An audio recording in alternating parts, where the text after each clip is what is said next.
One of the things I loved it as watch, a like kid, though. That was just like you'd imitate that as a kid. At least I mean of our ages, you know. you're running down the hallway with Oh, one yeah. arm up. Yeah. Johnny,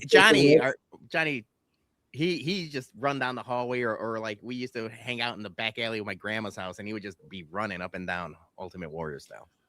So Brandy put our old neighbor, when Brandy and I had an apartment in Palatine years and years and years ago. We had a neighbor. His name was Danny, and Danny was a little, I don't know how to put this. He's a little slow, a little special, but he was like real into 80s wrestling. And he always would go, "The Ultimate Warrior will help you with your groceries." And you're just like, all right, Danny.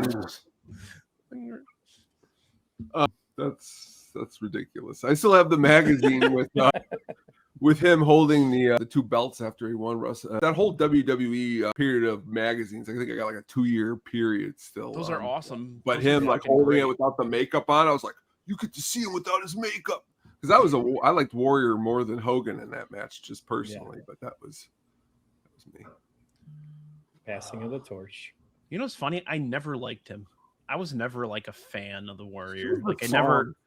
But then when you look back at it, you're like he just said, you're like, it was nothing. It was just a song. It was like the Goldberg of the day. It was just like, like part of his appeal was that song. Like that was it. Yeah, and it was like, absolutely.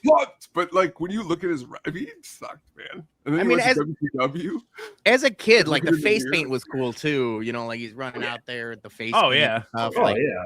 You know, all that was like Timu Road Warriors. At that point, you know what I mean? Like And then the Road Warriors, weren't they like they're like a rip off of the Missing Link, weren't they? Kinda. Now I don't know the Missing Link, and Brian's gonna be like, Baloney doesn't know history.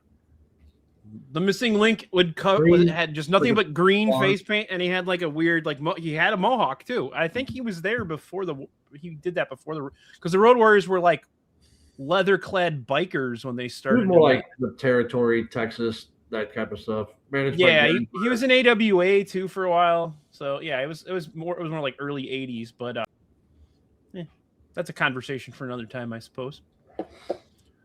Tony, you got 2 here. All right, I'll start up with the straight up NWO theme.